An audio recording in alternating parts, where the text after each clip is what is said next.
Howdy, I'm Angry Eyes, and today I'll be doing something a little bit different.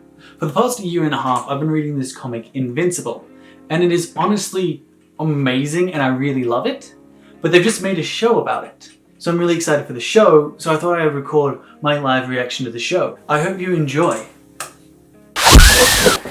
My emotions! Jump.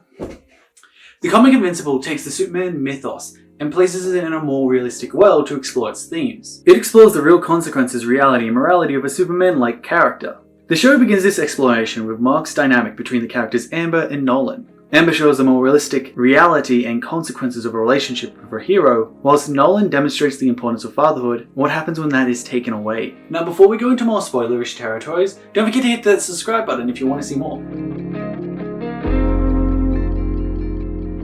So the first thing I'd like to establish is that this guy, this beefy boy right here, isn't Superman. He's not Superman. Like, he is for a quick shortcut for establishing the world and the dynamics between all the other heroes, but in a narrative sense, he isn't Superman. Mark is. Mark's the character with superpowers being established as the new world's strongest. The character having to establish and configure his morality as he pursues his personal journey of justice. I'm not saying that Mark is Clark, or that Invincible equals Superman. They are different characters, but Invincible does fit that Superman mythos within this narrative structure, which in essence allows us to explore it through him. But anyway, Nolan's not Clark. He's Jor-El.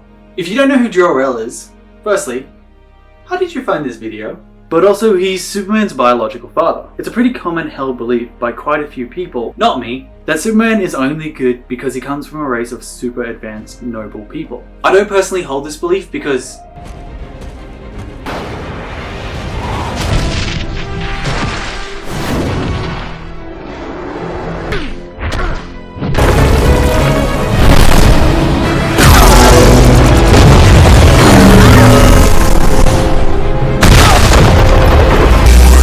reasons, but it is a thing that a lot of people believe. So Invincible plays off this idea. We're introduced to Mark's father, a proud Viltrumite, a peaceful advanced race just like the Kryptons, or so Mark would believe. A big part of the framing from Nolan is that the Viltrumites are a force for good. But if you've already watched this series, you know that's not the case. The Viltrumites are about as much of peacekeepers as the English were. You are mine now! You belong to me! Which honestly is a more realistic interpretation of an advanced civilization. But it also draws an interesting question. What do you do when everything you've based your morality on turns out to be a lie?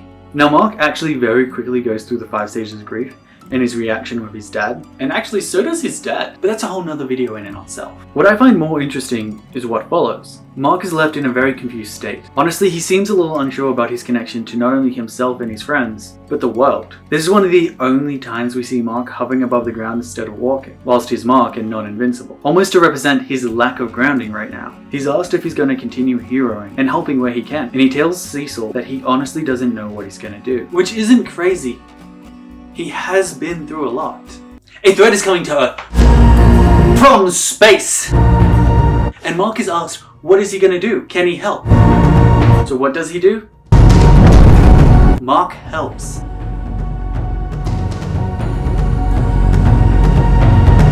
This really shouldn't come off as that much of a surprise. Throughout the series, Mark is presented with a series of difficult situations, and even gets recommended a few times by Nolan not to help, yet he always does. Every single time Mark is left confused and forced to choose between helping and something else, he always chooses to help.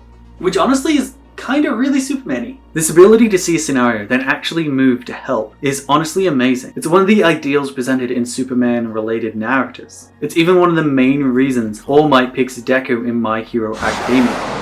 Their bodies moved before they had a chance to think. But by having Invincible revolve this idea around his father suddenly revealing evil, makes this amazing dichotomy between his nature and his nurture. And I honestly find it to be an amazing take on your typical Superman archetype. The next bit of interesting Mark and Superman problems presented in this series is with Mark and Amber. You see, it's extremely hard for a character like Superman, and to the same extent now, Invincible, to have a relationship.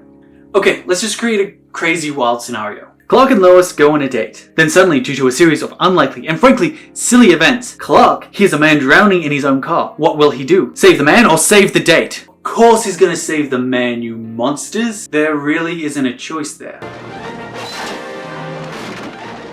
Superman will always go and save the person. Now Invincible shows the reaction to this with Mark and Amber. In the show, Amber kinda gets sick of it and sort of starts to blame Mark for never showing up. She even critiques the idea that he never actually told her what was going on. And I know a lot of people got really annoyed at her for this, but also, she's not entirely wrong. From her perspective, she's dating a guy who's just never there for her, who doesn't show up for dinner or dates half the time. I do feel this was better addressed in the comics though. So, how many times do we have to teach you this lesson, old man? Amber doesn't get mad at Mark for being a hero, but just realizes that the situation isn't really fair on her.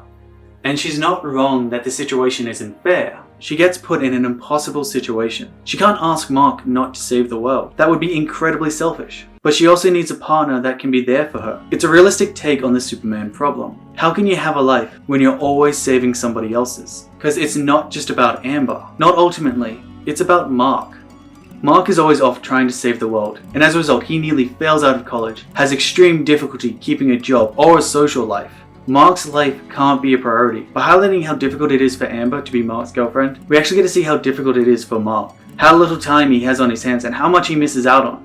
It's important to remember that at this stage, Mark wants to be with Amber, but he can't. He has to save. This not only demonstrates one of the more tragic elements of Invincible, but foreshadows what's to come. I find Invincible to be an incredible dissection of the Superman archetype and its themes, and it's not over yet. It is over, the comic's finished, but I meant the show. I'm probably going to do another video about this series later down the line, discussing a lot of the other themes and the other ways it dissects these themes later on in the series. But I'm not going to do that yet because I don't want to spoil too much of the comic for the show. But anyway, in the meantime, I hope you enjoyed watching, and if you have any different takes or any different opinions or want to discuss this kind of thing, please comment it down below. I'll be happy to talk about it. Otherwise, please share, like, and subscribe. And if this video gets enough likes, I'll explain how Alan the Alien is in fact Doomsday.